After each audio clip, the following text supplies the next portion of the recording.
ಹಂಪಿ ಕಡೆ ಪ್ರವಾಸಕ್ಕೆ ಹೋಗಬೇಕು. ಕಲ್ಲಿನ ಮೇಲೆ ಇಷ್ಟೇ ಮರಳಿರುತ್ತದೆ. ಅದರ ಮೇಲೆ ಹುಲ್ಲು ಬಂದಿರುತ್ತದೆ. ಅದು ಬದುಕೋದು ಎಷ್ಟು ಹೊತ್ತೇನೋ. ಜೋರಾಗಿ ಮಳೆ ಬಂದರೆ ಮರಳು ಕೊಚ್ಚಿಕೊಂಡು ಹೋಗುತ್ತದೆ. ಹಾಗಾಗಿ ಹೆಚ್ಚು ಬದುಕುವುದಿಲ್ಲ. ಆದರೂ ಇರುವಷ್ಟು ದಿನ ನಗು ನಗುತ್ತಾ ಇರುತ್ತದೆ.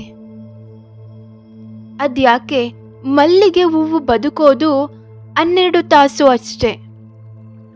ಸಾಯಂಕಾಲ ಹೊತ್ತಿಗೆ ಒಣಗಿ ಹೋಗುತ್ತದೆ. ಆದರೆ ಒಂದು ದಿವಸ ಮಲ್ಲಿಗೆ ತಾನಿರುವುದೇ 12 ಗಂಟೆ ಎಂದು ಬೇಸರ ಮಾಡಿಕೊಳ್ಳುವುದಿಲ್ಲ. ಕೊನೆಯ ಗಳಿಗೆವರೆಗೆ ಸುವಾಸನೆ ಕೊಟ್ಟು ಹೋಗುತ್ತದೆ. ಆ ಹುಲ್ಲುಕಡ್ಡಿಗೆ ಆ ಹೂವಿಗೆ ಇರುವ ಜೀವನೋತ್ಸಾಹ ನಮಗಿಲ್ಲವಾ? ಸಣ್ಣ ಸಣ್ಣ ಸೋಲಿಗೆಲ್ಲ ಕುಸಿಯುತ್ತೇವೆ.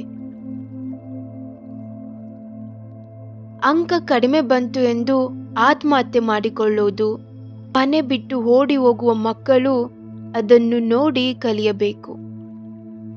ಸೋಲು ಸೋಲಲ್ಲ, ಅದೊಂದು ಘಟನೆ ಅಷ್ಟೇ. ಆದರೆ ಸೋತಾಗ ಎದ್ದು ನಿಲ್ಲುವುದಿದೆಯಲ್ಲ, ಅದು ನಿಜವಾದ ಜಯ. ನಾವು ದೊಡ್ಡವರ ಜೀವನವನ್ನು ನೋಡಬೇಕು. ಸಾಕಷ್ಟು ಬಾರಿ ಸೋತಿದ್ದಾರೆ. ಸೋಲುವುದು ನಿಜವಾದ ಅಪಮಾನ ಅಲ್ಲ.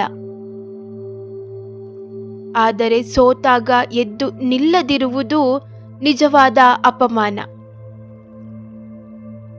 ಸೋತಾಗ ಹುಲ್ಲುಕಡ್ಡಿ ಮಲ್ಲಿಗೆಯನ್ನು ನೆನಪಿಸಿಕೊಳ್ಳಿ. ಅದಕ್ಕಿರುವ ಆತ್ಮವಿಶ್ವಾಸ ಬಂದರೆ ಸಾಕು, ಎಂತಹ ಸಮಸ್ಯೆಯನ್ನು ಎದುರಿಸಿ ಬದುಕಬಹುದು.